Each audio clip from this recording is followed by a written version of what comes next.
Okay, hello everybody. We are live and we're back today to talk a little bit more about video and using video to connect and build powerful relationships with your donors. This is our practical tools, tips, and tactics edition. I'm joined here by Claire Kerr. Welcome, Claire. Hi, this is so exciting. I can't believe I'm inside the LinkedIn. You're inside the LinkedIn and you're live. So hi, everybody. Please drop us a comment if you have any questions as we chat. Claire is going to be delivering us a ton of amazing value today. So Claire, let's kick off. For anybody who doesn't know you, can you tell us all a bit about yourself? Sure. Hi, I'm Claire. I work at 𝗕𝗶𝗁𝗁, where I get to work with our charity and nonprofit partners, bringing them new supporters for their cause. So we run a lot of online campaigns, online petitions, online pledges, and it's really exciting to be able to work with so many different charities. We also have a large member community, so there are 30 million 𝗕𝗏 members around the world and about 3 million in Canada. And it's really exciting to see the things that people really care about and that they want to do to benefit their community.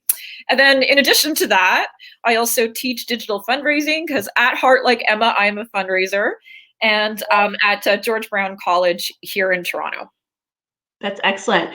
And we were chatting a bit before we went live just about some of the things that you're seeing right now. And I'd love for you to share a little bit more, because everyone I'm talking to is talking about how donors are really swinging into action, and you're seeing a lot of additional traffic in terms of people really taking action on causes they care about. So what are you seeing right now out there? Yeah, so I mean, I do first on the transactions and fundraising volume. I do chat a lot with the folks at the various payment processing platforms out there, and they are seeing higher volume for lots of different types of causes. And we think we can tie that to the fact that there are more appeals, more messaging and market. One of the resources I posted on LinkedIn recently was a compilation of over 30 examples of COVID-19 messaging from charities across multiple verticals.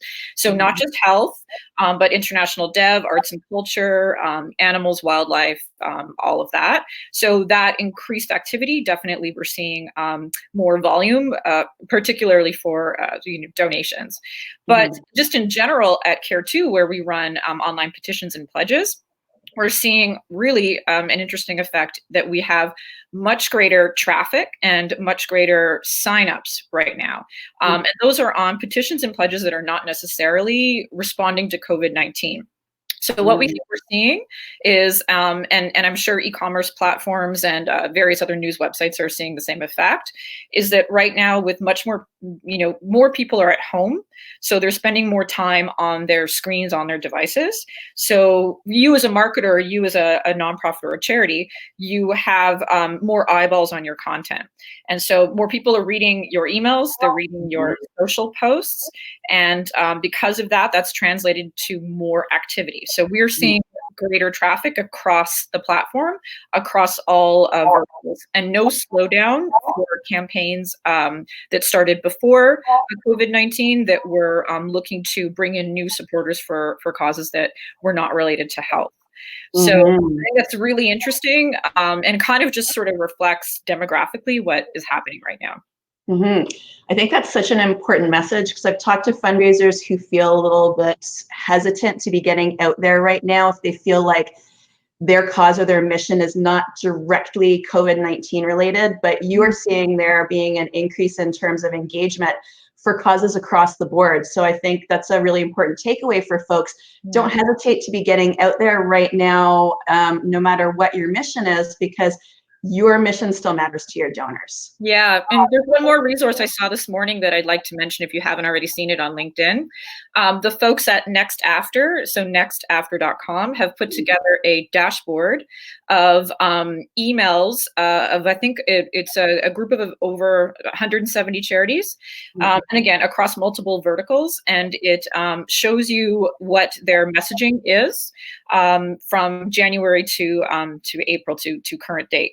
So you can kind of go and look at the graph and look at how many emails are being sent and what the messaging is, whether it's stewardship, which I really want to encourage everyone to continue stewardship. We can't just be doing that, treat your donors like ATMs and only get in front of their face for appeals, right? But it also shows appeal messaging. It shows programmatic delivery, which we'll talk about in this webinar, and newsletters and things like that were already scheduled. That's awesome.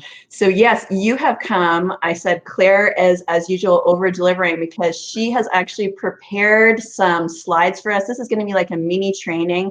Going to be looking at all sorts of great examples and tools. So let's get that started in a moment. Before we kick that off, I wanted to ask you really quickly, why do you think video in particular is such an important channel for folks to start using right now, if they're not already?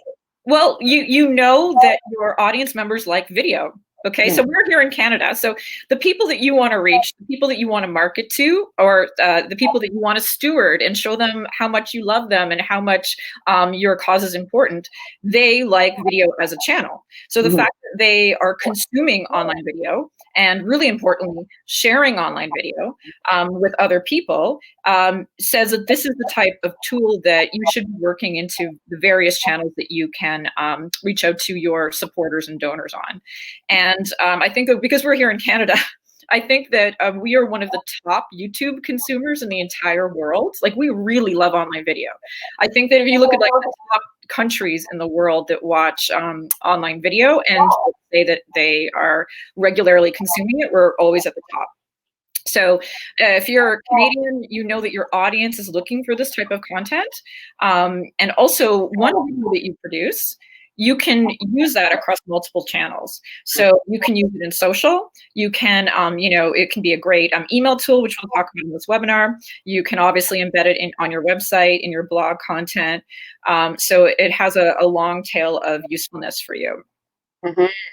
And I think too, it's really important that videos I find really easily scalable, and it can be super personalized, super one-to-one or one-to-many. So I'm always encouraging folks, like, video is not only a tool for your direct marketing folks. If you're in major gifts, you have to start using video now, because basically we have one of our most powerful channels taken away from us, at least temporarily, that being face-to-face meetings. So how is your donor going to see your beautiful face if you aren't using video? So it's actually a bit of an opportunity right now for you to add that extra channel into your toolbox, no matter what kind of fundraising you're doing. If you're a generalist, you're major gifts, you're doing direct marketing, all of us can use this in some way. So yeah. Let me stop talking so you could get started. Well, one thing too, I wanted to point out that using online video tools, it may not seem natural right now, and it may seem a bit cumbersome, and it's just one more thing we have to do, and we have a million things we're trying to do right now. But think of how quickly we all kind of it's become ubiquitous to meet on Zoom or on Microsoft Teams. Now, there were many groups that people that had to work remotely, like me. I've been a remote employee for a year. So I'm very comfortable using those tools. It doesn't even occur to me, I figured out how to work Zoom and stuff like that. I think as we're all kind of figuring that stuff out, what you're going to see become ubiquitous is those kinds of face-to-face contacts turning into digital video contacts. So your donors, your corporate sponsors, and those folks that you normally would have had face-to-face time with, it's going to become very common for them to expect video communication. So you can decide if you'd like to investigate that now, or see, once you've heard from enough of your contacts that they're already using it, if you'd like to wait. So I think that that's basically what we're facing. Yeah, that's a great point. Okay. So am I sharing? I'm going to share my screen. Yeah, you share your screen. I am actually going to keep an eye on the comments. If you see me looking down, I'm just keeping an eye on the comments. So as Claire is sharing with us, if you have any questions, pop them into the comments below, and we'll try and make sure we get to those. I will add you into the stream here. Okay, cool. Now, I just want to point out, I know I keep looking over. It's because I have a one-eyed foster cat. And she really wants to be crawling onto the desk, so I'm just going to make sure that that doesn't happen. So if you're doing this a lot, we'll know what's going on, right? So, so I don't know what you're doing. Are you able to see my screen? I can see your screen. It looks great. And I have to say, one of my favorite things about moving virtually and moving to Zoom is actually seeing everybody's pet actions. So I for one will not be sad if your cat makes a surprise guest appearance. Okay, cool. I might actually just go and grab her because she might be better on my lap. Okay, so sorry, were you able to see the next slide? I can see everything. Okay, that's great. So we're good to go. I love this Streamyard. I'm putting it on my list. It's really cool. Yeah. So one of the things I wanted to highlight here, we're looking at 3 different examples of charities that within the last 10 days had put together a video response for COVID-19. So you probably have noticed these yourself. So one of these was embedded on the blog website for World Vision. Another one is an Instagram video 𝗥𝗲𝗵𝗁𝗁 put up. And another one is a YouTube video from the executive director of Rainbow Railroad. So 3 very different examples and used in on very different channels. And they also go from one with higher production values to one where for Rainbow Railroad, they had their executive director just speak to the camera in a really heartfelt way. He immediately had a response. You can see that this was up March 19. At a time when some of the charities and nonprofits I was talking to were still not sure if they should have an official response or what they should say to their supporters. So you've probably noticed a lot of these. I always think it's a great idea to screen capture the stuff you see, and bring that to your team or bring that to your stakeholders to sort of show them what other folks are doing. I had to jump in there real quick because I'm actually a Rainbow Railroad donor, so I feel like I was I was sort of a case in action there because I actually got that email with the video, and I honestly couldn't get my credit card out fast enough to make another donation. So I think experiencing that from the donor perspective was really interesting for me because that video, if you have a chance to go and see it, it's so powerful. Totally unvarnished, but the message is just really amazing. They did such a good job on it. And I know they're a very small team, but for me, just getting that early on and getting that great video, I had to hop online and make another donation. So there you go. I'm my own mini case study there, how video works so well. That was awesome. Yeah, I thought it was just really great because it sort of shows you, sometimes we get tripped up thinking, and I've said this in another webinar this week, that we make perfection the enemy of good. We sort of think, unless I can have the most perfect setup, the most perfect editing suite, you can see that there's nothing perfect going on in my background right now, we forget about the messaging. And if you have heartfelt messaging that is timely, which I think is really important. Nobody wants to hear 3 weeks after the fact, right? They want to hear what's in your heart and what's important to the cause right away. That's what's important to donors, right? I'm sure you didn't care about the production values on that video when you watched it. I also want to point out that these videos, this is what you would describe as sort of like prepared video that you would use when you send it out. So when your target or your supporter group or your donor group or your volunteer group sees this resource, they're watching it at their leisure, not live. So here's some examples of the kinds of live video tools that you might use. I thought this one was great. We all love Rakesh at Future Possibilities for Kids. What they did is they brought their program participants together in a possibility room. And they used Zoom for that. And if you check out their Instagram, you can see that they how they talk about how this went. You can go to their website and read all about what they're doing to bring program participants together, to chat and share stories and try to do the kinds of stuff that they would have been able to do in person. What's also great is, again, speaking to the mission of the organization, a future possibilities for kids put together a resource library for parents and their program participants that has lots of great things for them to do. That, you know, education tools, is sort of like tech advice, fun things for you to do with your kids, and that really speaks to the mission of their organization. And on the screen, you can also see 4 different tools that I feel are probably the most common, although I'm loving Streamyard now, Emma. That's pretty cool. We've got Zoom, Microsoft Teams, GoToMeeting, JoinMe. All of these, as far as I understand it, they allow you to live stream, have multiple members, have multiple contributions. And then I think the item that's probably really important too is being able to archive and save the video, and then being able to view that afterwards. So whether that means you would be able to send the video out, or it means that you would have a hard copy file that you would then be able to host somewhere or edit. Those are pretty much the most important features. So multiple members, and then being able to save as well.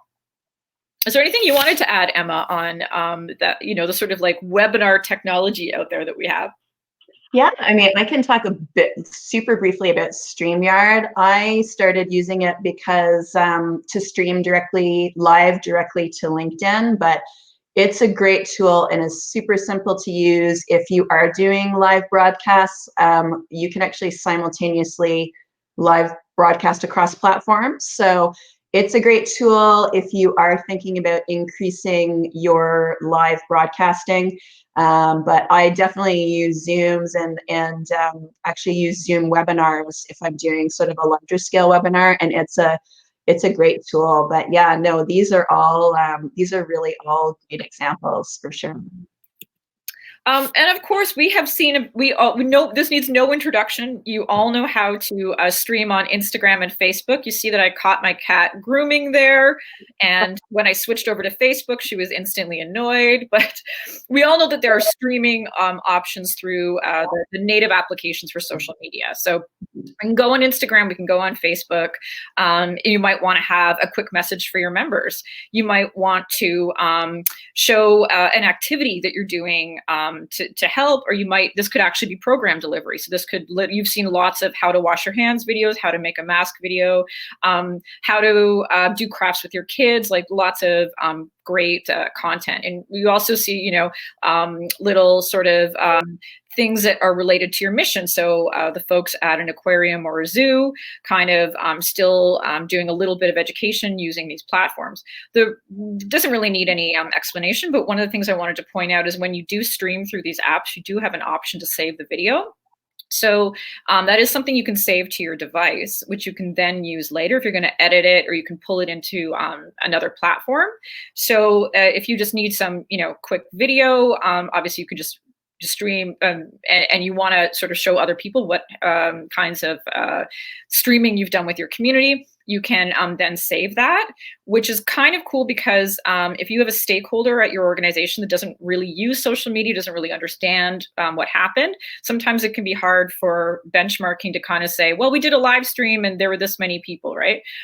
You can actually save it to show later. That's important too. Also taking screen captures of the stuff that happened on social to report back to stakeholders that aren't necessarily on those platforms.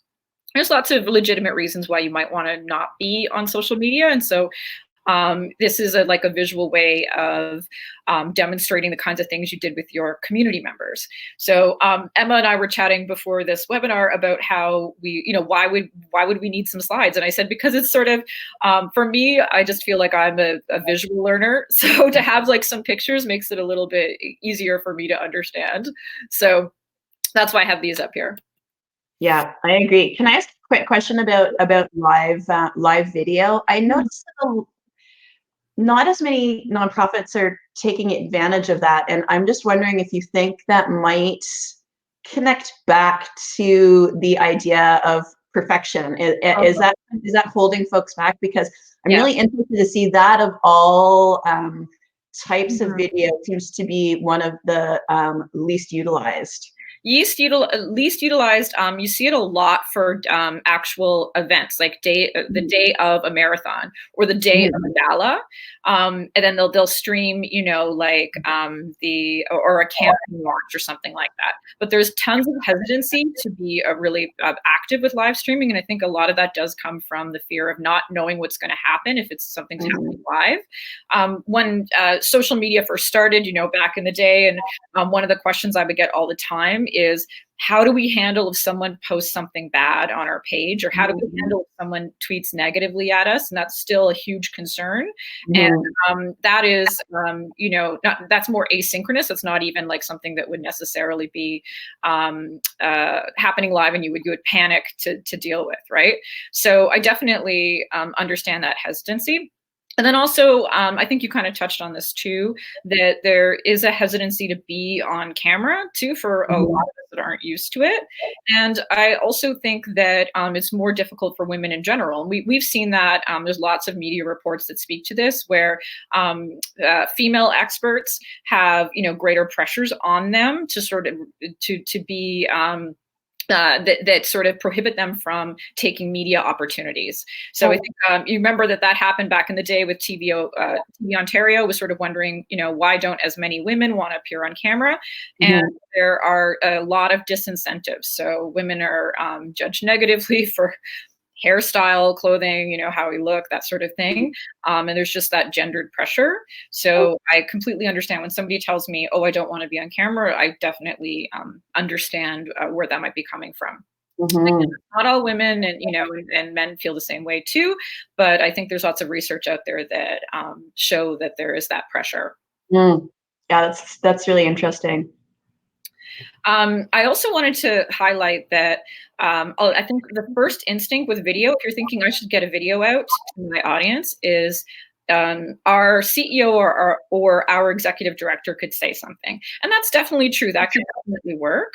But you might end up with a situation where you have like a lot of organizations that are doing the exact same thing. So I guess what you want to do if you're thinking about why someone would watch our video is to think of what value you can bring to your viewers. So am I doing something that brings immediate value?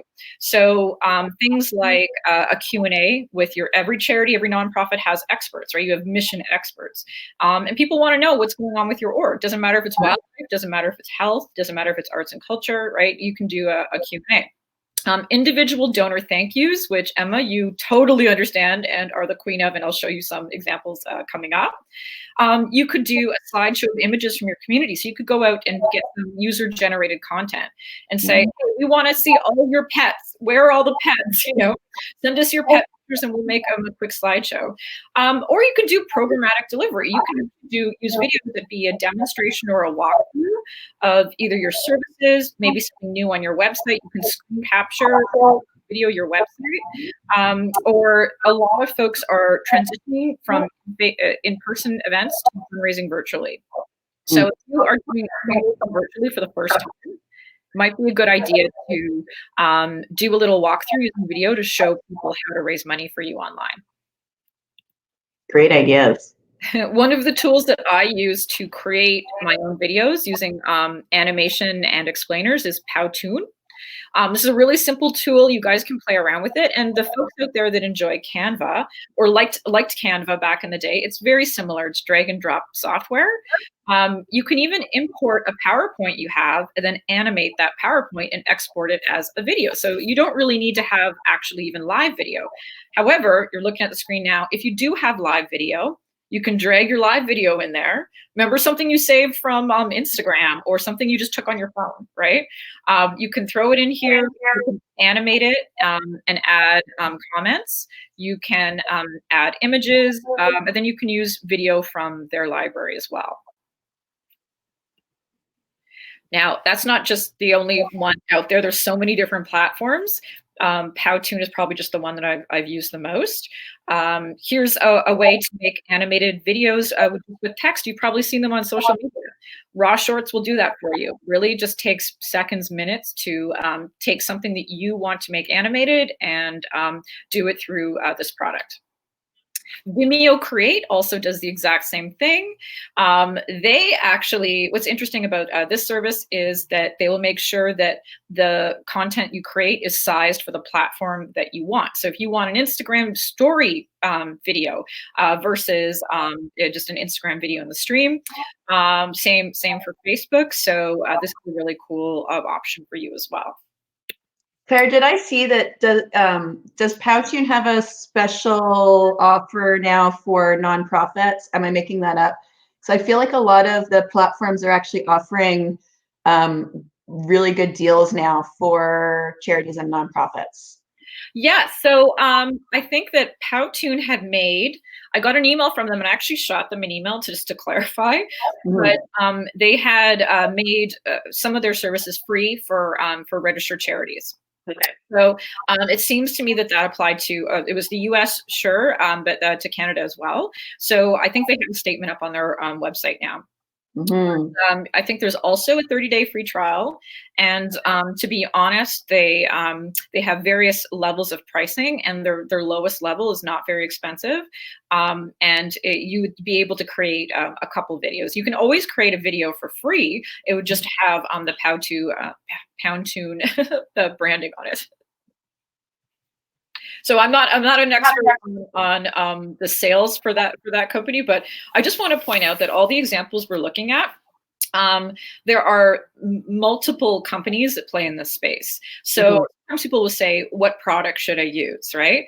And there's multiple products and a lot of them do the same thing. And if there's a particular feature that's of interest to you, that's kind of important. But they are all very similar in terms of how you use them. They're designed to be used by people who are not editing video in Premiere, or Final Cut Pro. So they're not cutting video. We're actually just going to be moving things around using an easy, what you see is what you get interface. So because of that, a lot of them are very similar.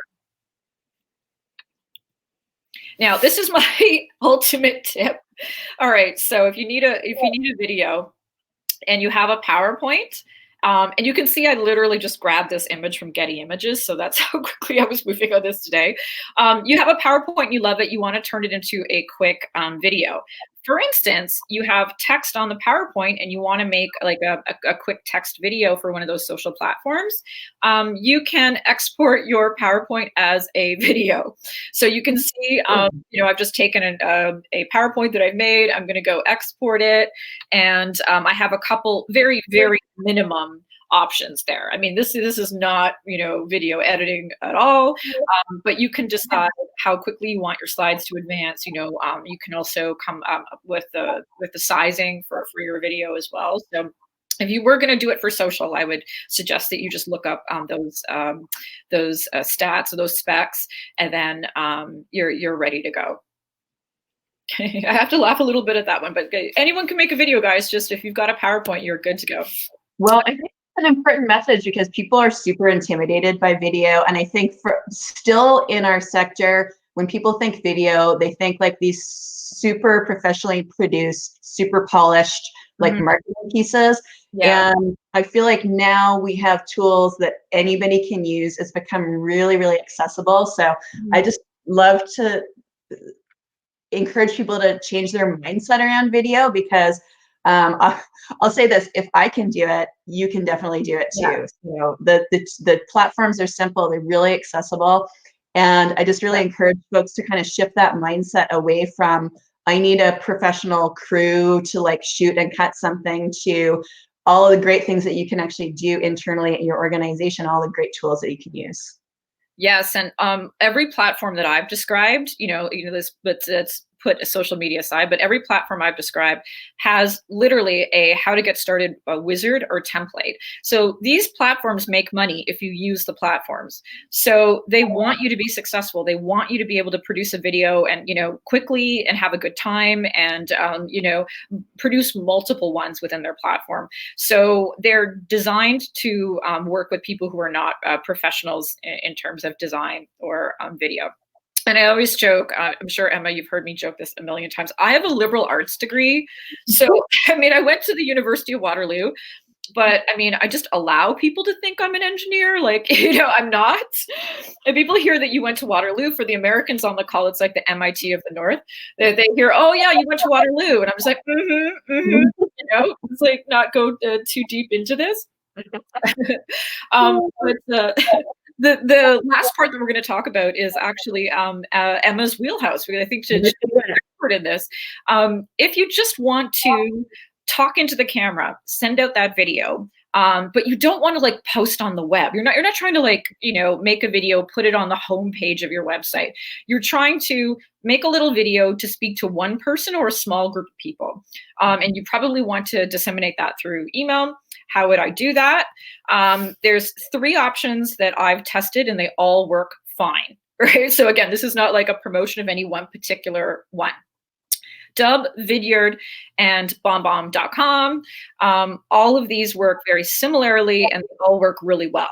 So again, there's some pricing differences. There's some like little extra features in there. Some of them integrate into CRMs or into email systems. So if you are a professional marketer, or if you are using certain types of CRMs like Salesforce or certain other types of applications, and you need everything to integrate so that you have like a record of who received a video and all of that, then you might pick one of these over the other. But for the purposes of you, maybe with your work email or your Gmail, just sending a donor or sending a friend or sending a volunteer an email with a video, this is all 3 of these will work. So the one that I've been using the most is 𝗕𝗶. So, and I think that's also what Emma uses too. So I'm going to show you just a couple examples of how that would work. Basically what 𝗕𝗶 does is it allows you to film a video on your laptop or your phone. So if you, there's an app version as well, but the laptop is you know, often easier for working. You're able to shoot that video, and then 𝗕𝗶 will host the video for you. So you don't have to put it on YouTube. You don't have to put, you know, it anywhere. They'll host the video for you and then allow you to send it via email. Or, you know, in some cases you can even post it on social platforms or whatever. And the cool thing about it is that it's all sort of one browser extension. They just make it really easy to do with just a few clicks. So basically, this is an example, I have Gmail open. Works with multiple email platforms. I've got Gmail open and I decide that in this little video or in this email that I'm writing, I would like to have a link to a video. So I want to make it really clear to everyone, videos don't go through email, just the link to the video.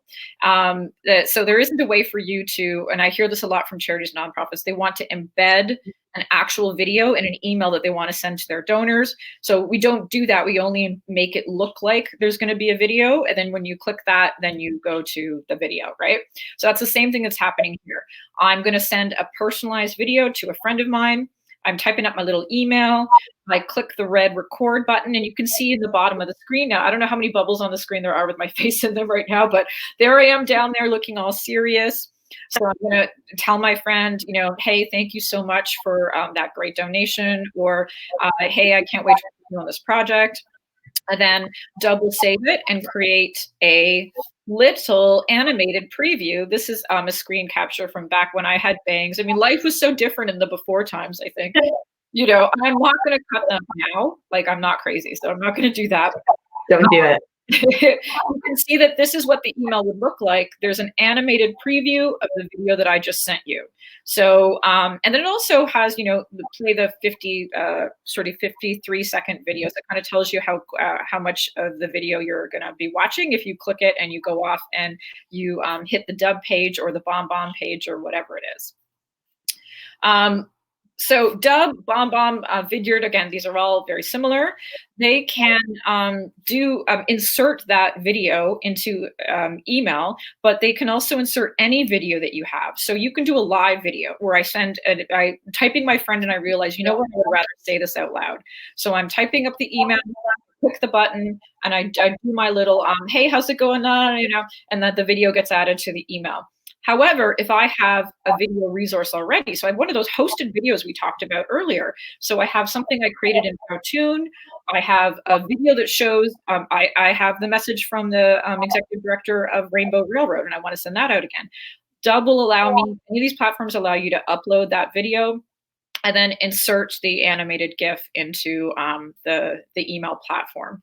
And again, tracking is built into all of these platforms. So anyone who hits any of your videos, you should be getting metrics on all of that. There is one platform that is used a lot by universities and colleges, particularly in the US. It's called ThankView.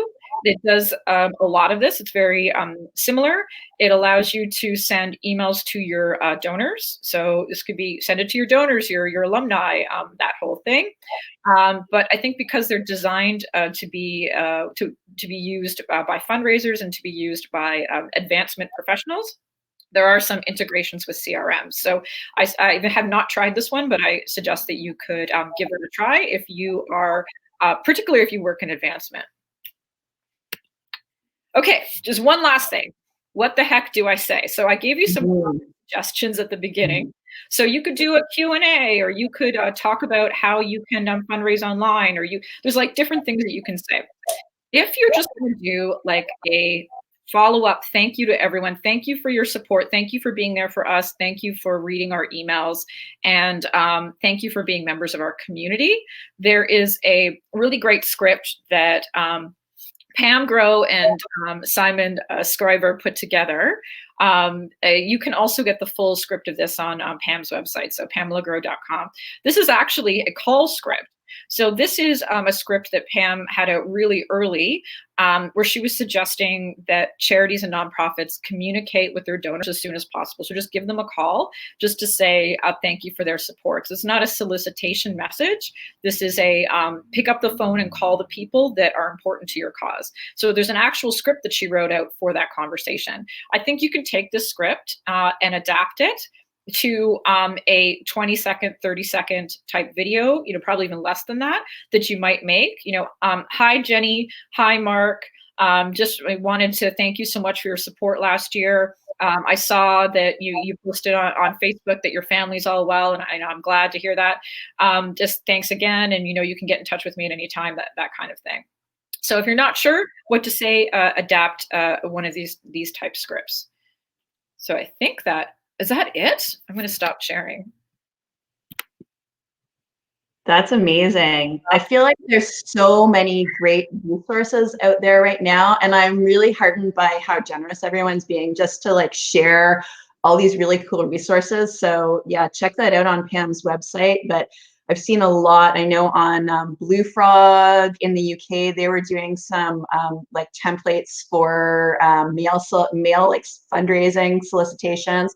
So yeah, go find these and use them. And yeah, you can adapt them to video. Like, I think that's a great idea. I've just started thinking of video as like, it's an additional channel I can use to be more effective. So, I might pick up the phone, I might send someone a note by mail, but now I can also pop on and do a really personalized video and send that by email. So it's just another tool in your toolbox to think about using to reach donors at a time like this. So yeah. That's super helpful, Claire. Thank you so much. I haven't, being live on LinkedIn can be a bit glitchy, so I apologize if anyone has left a question or a comment.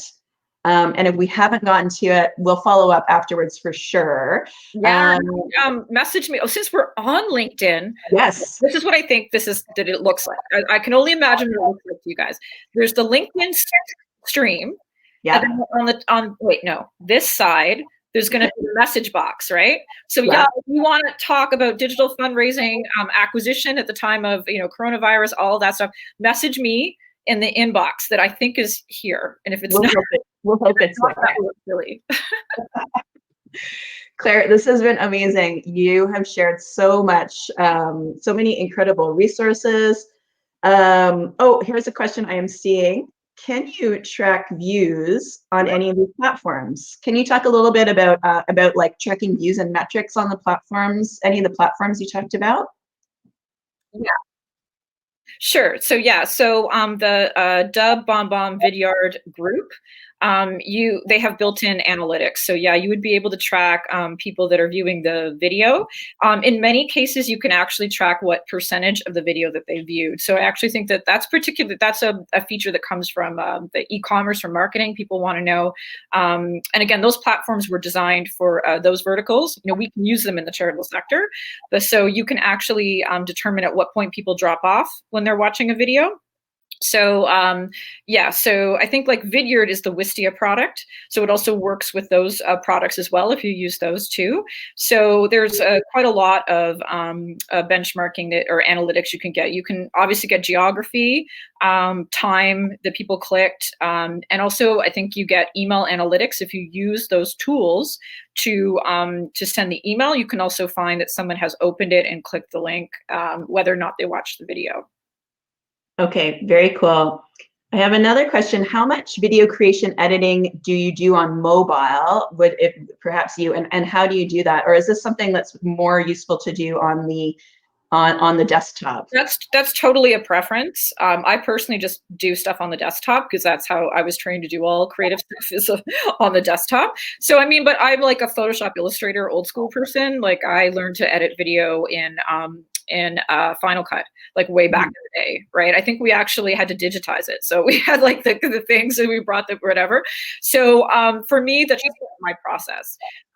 You can easily, there's tons of apps out there for editing video because as you all know, there are plenty of Instagram influencers out there that make really cute videos with some animated text, or just like they shoot video of themselves and then throw some text on the screen to go with the video, and all of those can be done in a really low-cost apps. So there's tons of apps out there for adding text and images and stuff to video you might have on your phone.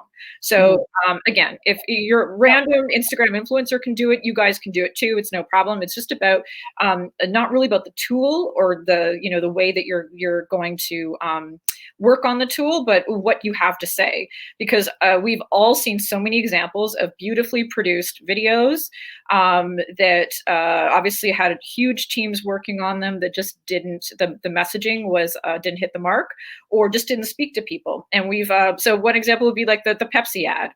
Right, the Kendall Jenner Pepsi ad, millions of dollars spent on that, but it completely misunderstood the target audience.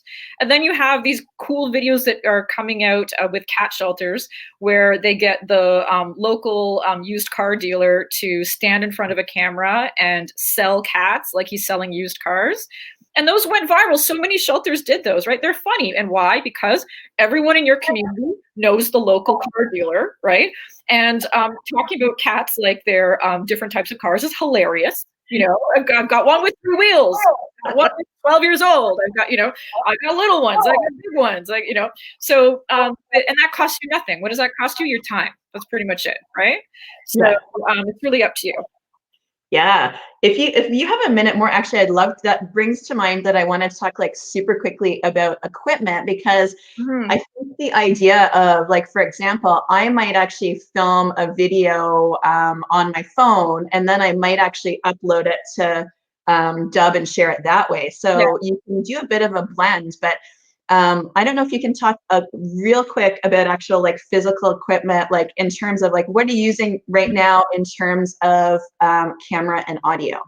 Yeah, I think you want to have something just reliable. So fortunately, most laptops, all smartphones can record video of a good enough quality for the audience you're trying to reach.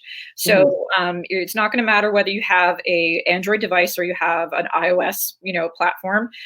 So I think that your smartphone is a great way to capture video. If you're not, like, this is a bad example because my webcam makes me look ghostly right now. I really, truly, I'm looking spooky, guys. I don't know what's going on, but you might want to do the informal things like using Zoom or using Microsoft Teams. You might want to use your webcam for that, because that's going to be easier for you process-wise if you're stuck in an hour-long webinar or an hour-long meeting.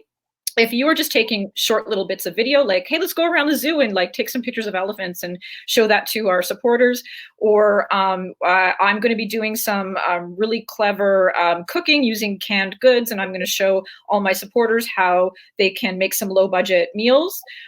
Use your smartphone for that. And I think that that would probably be of best benefit to you. Right now, I most of the smartphones that I see have perfectly fine video and audio quality for what you might want to do, right? We're not, again, going all Scorsese here. So that's a good point. You don't, if you have a smartphone, chances are you have everything you need to make a high quality video. I often recommend what I use as my webcam is available for like around $100 Canadian. It's got amazing audio and high definition video. It's a Logitech C920, and you can get it at a Staples. I do a lot of Zoom calls, so I just like to have a slightly, in terms of meetings, and I always have, so I just like to have a slightly higher quality audio, and the video is really nice and clear. So, and it's plug and play. Literally, I stick it on the top of my computer and plug it in, and it's ready to go. So it is an option too, like if you're pretty low tech like me, but you need something that's a little higher quality, then your webcam, my webcam that's built into this is in a horrible place in the bottom bezel of the computer. So basically, like I should turn it on and mark you, is basically like the underneath neck shot. So I almost had to actually switch it out because nobody wants to be looking at the underside of my chin for 45 minutes. No, for sure. That's funny. There's a lot in the window right now, which is, to explain this whole vampiric thing that's going on right now. But again, it gets the job done, right? So, I mean, that we are definitely just trying to be really good at communicating. So, I mean, I always say to my students that the purpose of whatever digital thing you're doing is to convert someone to an action. So you are trying to persuade them to do something. Now, sometimes that might be programmatic. We want you to wash your hands. Sometimes that might be transactional, make a donation. Sometimes it might be a stewardship, give us your email, right? So we can build a relationship with you. But everything we do online has to have a purpose. So if you're putting your video together and it's not trying to get people to do something or feel something or be benefited in some way, then I would rethink that and spend your time on something else. That is a great message. And before we close, is there anything else you want folks to take away from our conversation today?